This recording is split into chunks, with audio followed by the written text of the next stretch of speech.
Welcome to Matchday Live, where coming up we've got a double helping of Premier League action as champions Manchester City face Everton and Tottenham take on Leeds. But we start with the big news from Old Trafford, where 2.5 hours ago Manchester United sacked manager Ole Gunnar Solksjaer after their 4-1 defeat at Watford yesterday, the club's 5th defeat in 7, to leave them 7th in the table, some 12 points behind the current leaders Chelsea.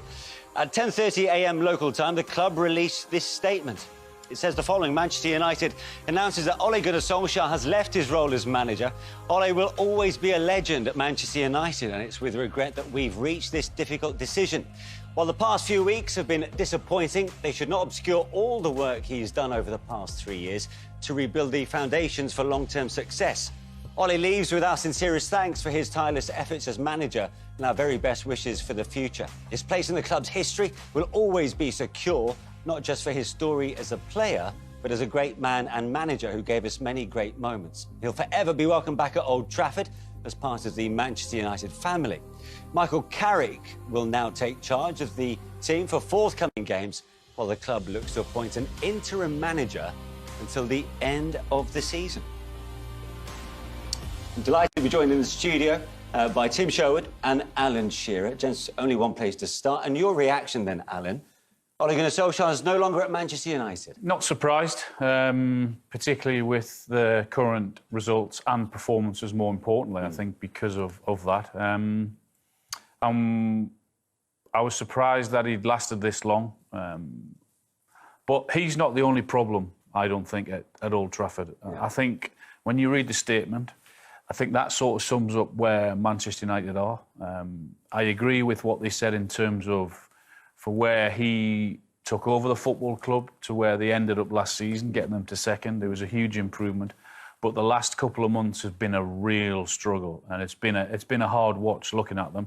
But I'm amazed they haven't got a plan. When you sack a manager, normally you take time to weigh up your options, to look where the club wants to go, who they want to appoint.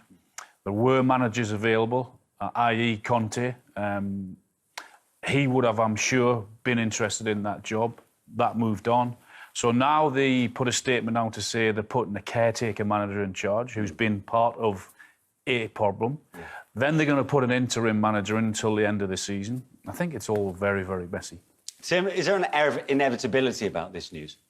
There is, yeah. I'm with Al. I'm surprised it took so long. I thought after the debacle against Liverpool, you know, the emotion of losing against a huge rival there at Old Trafford, then Man City go to Old Trafford and give them a footballing lesson. They never decided to act then. There was an international break. There was a couple of weeks there to make a decision, and they never did it. So I felt like Ole was untouchable then. I thought, well, it can't get any worse, can it? Until they turned up at Vicarage Road yesterday. And the team who had just been promoted, who were really struggling for some form, have got the new manager in Ranieri themselves, and they get beat dramatically yesterday. From start to finish, they got dominated by a Watford side. And the capitulation towards the end was so bad, so bad. I mean, it was an embarrassing defeat. Now, it was almost inevitable, and afterwards you see Ole walking towards the crowd, and with his hands up, it was almost a resignation in my eyes. I felt it was a really bad look for a manager, because as players look at you as a manager, you're the leader. You have to lead by example, and you have to look like you want to roll your sleeves up and have the fight for the football club. And after that performance, that was me. I couldn't wait to get into that dressing room and start throwing right-handers to my players, because that was an absolute disgrace, what we saw from his players yesterday. I mean, this didn't help. Maguire, look, just gets turned over. Tom Cleverley was outstanding all day. You know, an academy player. Yeah. Josh King, an academy player, also scores against his old side. But that didn't help going down to 10 men. But it wasn't good enough. And the Man United fans, obviously, you know, they told Ole Gunnar Solskjaer they was of their frustrations after the game. Alan, do you think the players down tools for their manager? Some of them did.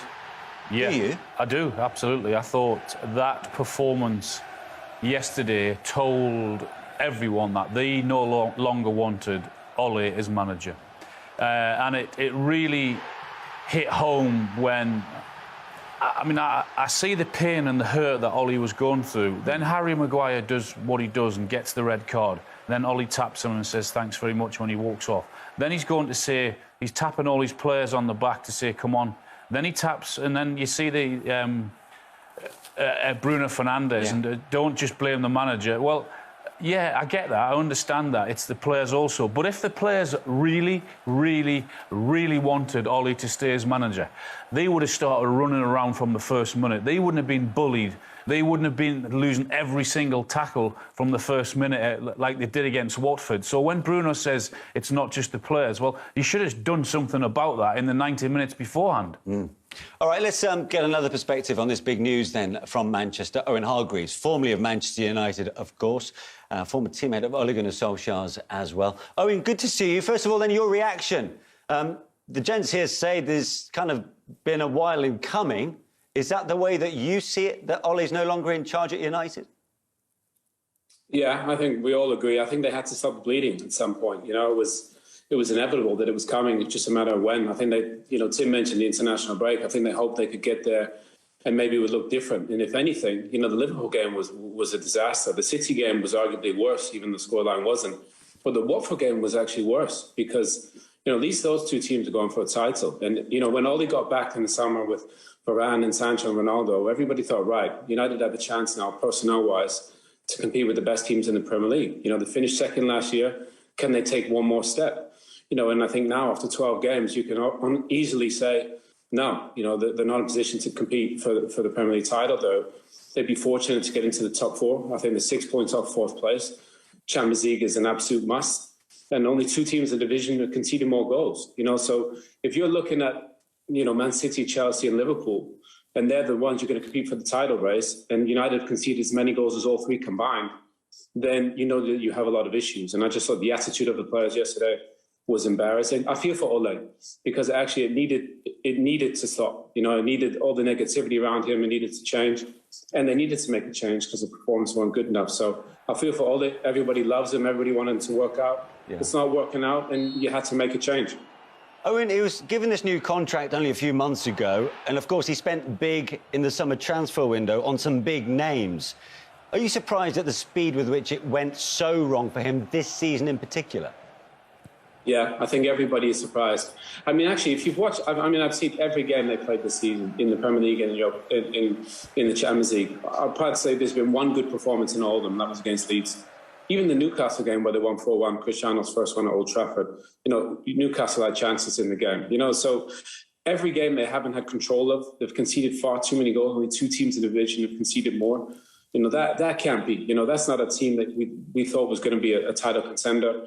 So, you know, the fact that it's gone so quickly, I think it's a surprise. But you wonder, you know, I think Al mentioned about that, the whole club and the level of the issues that they have, you know, at the top of the club, the management, you know, obviously all those players, Ole, that they signed, you know, because the balance of the team still doesn't look right. The midfield certainly doesn't look anywhere near right. You know, fullback issue is still something there. So I think the club need to get a structure in place. It's not just about Ole. He did a good job getting to the place that they are, that they actually have a team to compete with the best teams in the division, which they never had for a long time under Van Gaal and Mourinho and under David Moyes. So they need to get some football structure in there. A manager, you know, I'd love to see somebody like Luis Enrique go in there, know what it's like to manage a big football club.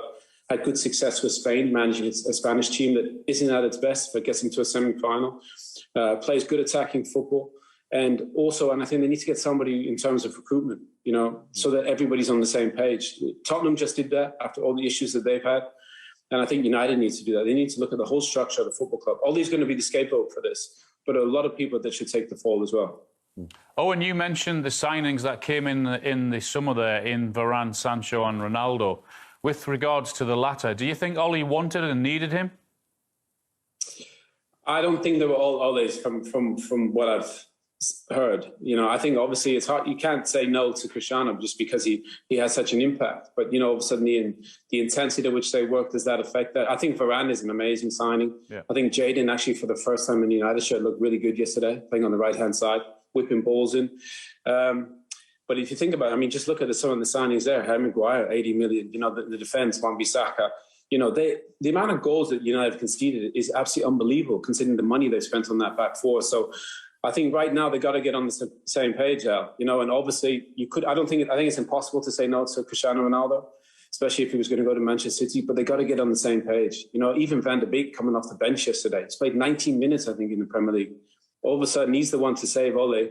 Second half, he plays absolutely fantastic. Created so many opportunities for United, but he hasn't even had a kick. So they've spent more money than anyone since Ole's been there. Yeah. And after 12 games, you couldn't say they're anywhere near competing for the title. Whereas if you look what Thomas Tuchel's done at Chelsea in that short space, an incredible group of players, won the Champions League, best defence in the Premier League. That's the impact it needs now. Somebody to come in, a master tactician like Klopp, Tuchel, Pep. That's what United need. That's what the club deserves, what the fans deserve. And that's where the board should be looking. Stop looking at these short-term appointments. Go get somebody in that's going to make a huge difference. That's often been talked about, Owen, hasn't it? That outlay, spending more than £400 million under Solskjaer in his 3 years in charge. And they haven't been able to close that gap on their City rivals. How much of a missed opportunity has that been? No, I think they have closed the gap a little bit. I think personnel-wise, for the first time, I think, for Tim and I, we've been looking at United for 4 or 5 years, and they've been nowhere near competing with City and Liverpool. On paper, I think you could look at United this season and say, right, they can compete with them. But the problem is they didn't have a clear style of play in possession. They had no clear plan out of possession in terms of press. You look at all the best teams in the division, you know exactly how they're going to play. You know how they're going to line up. You know how they're going to pass the ball. United have no clear idea on how to pass the ball. And I was at both games against City and Liverpool, and the fans turned on the team a little bit in both games when they got so nervous from the fact the way the boys were passing the ball in the back, from De Gea to Maguire to Lindelof and into Wan-Bissaka and to Shaw, and it unsettled the crowd because they could tell the players were nervous. And that can't be. We know how City are going to pass the ball, and Liverpool and Chelsea. United need that structure. They need a coach who's going to come in and go, right, this is how we're going to keep the ball. And when we lose it, we're either going to press high, or we're going to drop deep, or we're going to be compact. But we need something. And we saw it in that Watford game. The way the boys just stopped playing, I thought it was a disgrace. You know, we've all been in teams where managers are under pressure. I never played for the managers. I played for my teammates. You play for the shirt, for the fans. The manager, you don't want him to get the sack, but the boys needed to do more yesterday. And I made the point. If they wanted to stay, they would have done more yesterday. So I think they got to get somebody in there that's going to demand that the players put a shift in. There's a philosophy in possession, out of possession. If they do that, I don't think they'll be far away, because I think talent-wise, there's a lot of good pieces of the puzzle there. Yeah. Tim, interesting. Owen clearly has a lot of sympathy for the position that Solskjaer finds himself in. I know you both share that. In some ways, has this coaching experience, or lack of top-level coaching experience, been exposed by those elite managers around him in the Premier League? Yeah, but them elite managers in the Premier League, a lot of them Man United would have the opportunity to go and get. But they want to give Ole an opportunity. Ole can't complain that they haven't given him a chance. They certainly have. 3 and a bit years at the football club and not won a trophy. Who keeps your job at Man United? We've seen other managers in the past lose their job with that sort of record. It's not about winning games, it's about winning pots there at that football club. And where do they turn to now? I think when you look at the statement, the last 3 lines of the statement are damning, in my opinion. We're going to put Michael Carrick in charge. He needed help, Ole Gunnar Solskjaer. If he wasn't good on the training field, he needed help. You've got Kieran McKenna, who's a rookie coach. You've got Michael Carrick, who's a rookie at coaching as well. Obviously a fantastic footballer, we know that. Mike Phelan, who's there, who everyone knows never coached anyway, was just an observer. Good for the group, but they needed someone who could put the ideas of Ole Gunnar Solskjaer onto the training field and have a playing identity like Owen's talking about, out of possession and in possession. Where do they turn to now? They're going to go to an interim manager, Michael Carrick for the time being, then an interim manager till the end of the season. It's a mess. It's not Manchester United, one of the biggest clubs in the world. For me, keep him in charge until the end of the season. If you're going to do that, what's the point of keep chopping and changing? Keep him there till the end of the season and then go and get a manager. Identify now who you want to get for the end of the season and go and get him. Alan, have the board been caught by surprise here? I don't know how they could have, but that's what we keep talking about, was a lack of plan, a lack of identity.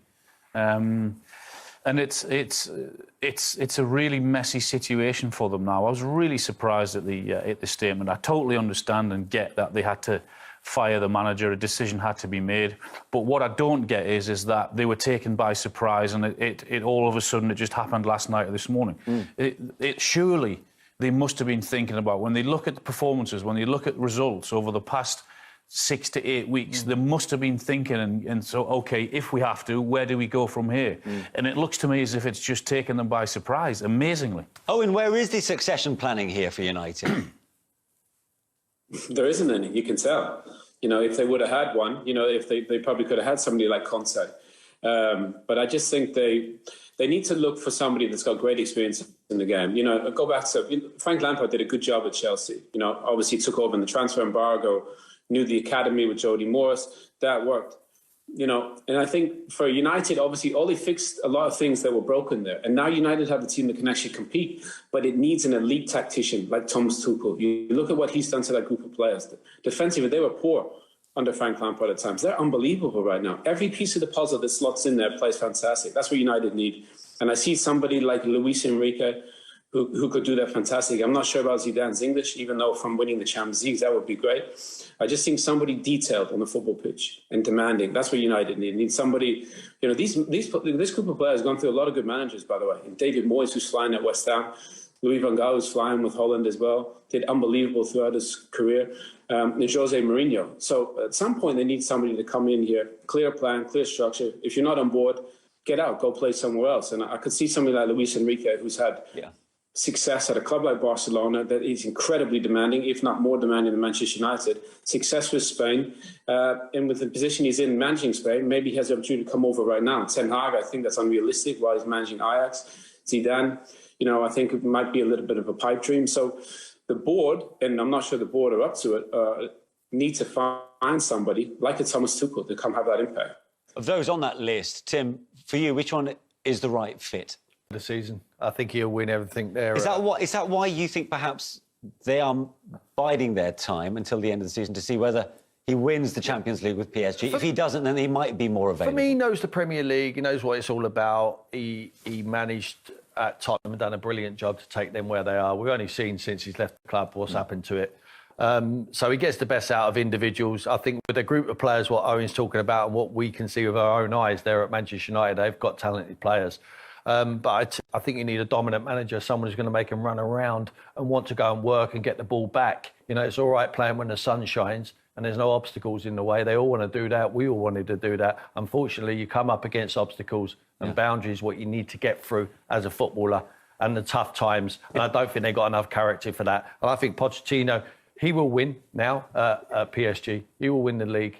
He'll go close in the Champions League. And I think possibly his job's done there. Come back to the Premier League and manage a giant club like Manchester United. It's a sad state of affairs when we're talking about trying to get a tune and a shift out of players who are on 300 or 400 grand a week. I mean, it's impossible to even think of that now happens. And that's exactly what happened yesterday at Watford. It's exactly what happened against Liverpool and against, I know they were outclassed, but you cannot go to Watford with their team, what they've got, the position that they're in, and be outfought, and lose every tackle, and it's impossible. So it was inevitable what was going to happen yesterday. But yes, we can talk about Ole Gunnar Solskjaer and his limitations. The players have to take a long, hard look at themselves in the mirror, because ultimately they have cost the manager the job, because they had an opportunity yesterday to say, we want to keep him in a job. If we're going to get beaten, we're going to get beaten by going down with a fight and winning every tackle. And if it's going to be unlucky, then so be it. None of that happened yesterday. So they got the answer that they wanted, the players. They wanted rid of the manager because their performance told them that. Yeah. What about the timing of this announcement? The fact that they've now got 11 games in the next 40 days... just on the back of a 2-week international break. Well, yeah, they could have made a clean cut, could they not? That's again, when we go back to the lack of planning and the lack of ideas, that if a decision was going to be made, surely that decision should have been made 2 weeks ago. Yeah. Then the new manager coming in could have had time to work with the players, but clearly they didn't think it was going to happen. They didn't even know that they were even thinking about it or in trouble. The rest of the world did, because we were all talking about it. Owen, Michael Carrick in temporary charge. I mean, this is some task now, isn't it? There's still 26 games left of this Premier League season, and they have to get Champions League football at the end of it. You know what, Manish, we all love Michael Carrick. Amazing guy, great football player. But Tim mentioned, doesn't have any experience as a coach. You know, rumours about Darren Fletcher going there, great football guy. But, you know, it's unfair on those guys to go into Villarreal, who absolutely dominated United at Old Trafford. Villarreal away, Chelsea away, you know, Arsenal. That's not fair. I just don't think the club needs to be better at that in terms of, if you're going to sack Ole, like Tim said, if you don't have a plan, then keep him in there. Because he's got results in moments when they've been under pressure. So for Mike, I hope it goes amazing. It's a great opportunity for him. But the club need to look at themselves, how they put a young manager who's never managed one game in a position to go to an incredibly good team in Villarreal away and then Chelsea away. You know, you think about the managers, they'll be licking their lips. And what can a manager do in a few days and say, you know, try and get the boys, put a bit of shape in there and get a bit of effort, you know, get them to run around. But, you know, for a young coach, I think it's incredibly difficult to go in there. I hope it goes great because we all love Mike and the fans will stick with him. But the club shouldn't be putting a guy in charge, you know, that hasn't really managed a game before. Yeah, fascinatingly put. Owen, thanks very much indeed, former United midfielder Owen Hargreaves. What this move also does do is put the pressure squarely on the shoulders of the players, who have now certainly put themselves in the firing line now, haven't they? Yeah, but if they're playing for the biggest club in the world, they should be under pressure. You know, there's a lot of players who have gone to Manchester United in the past and not been able to crack it because it's too big a club. And I think they have got good players on paper. I think they are massively underachieving. They're not working as a group, first and foremost. You know, it's not about the individuals there. It's not about how many goals Ronaldo can come in and score. Bruno Fernandes, and we saw his numbers have dropped off on his assists and goals this season since Ronaldo's come. Just tells you it's a team full of individuals there. You know, are they defending well enough as a group? Have they got that sitting midfield player, which is key to the whole structure of any midfield? No, they haven't. I think they've got one in their ranks, but have they worked on that philosophy? Have they got a playing identity of how they want to go about it, out of possession, in possession? The answer is no. So it is an easy job to go and achieve that. But obviously, Ole made it look very difficult. And having made the tough decision to dispense with the services of Ole Gunnar Solksjaer, how big is this moment now for the United boardroom? Oh, huge. But it's been like that for a while. They should have known what was coming. They should have had a plan in action ready to go. So, yeah, I keep going back to the statement and how messy it was, and I'm just amazed that they were all taken by surprise by the timing of it. And I think it was the right thing to do in terms of doing it for Ole, because it can't get any worse. You cannot see a performance again as bad as that they put in at Watford, where there was a lack of effort, there was a lack of tackle, there was a lack of fighting. All of those things that should be a basic for any professional footballer, let alone the superstars that Man United have got at their team. So, yeah, they were under pressure as well.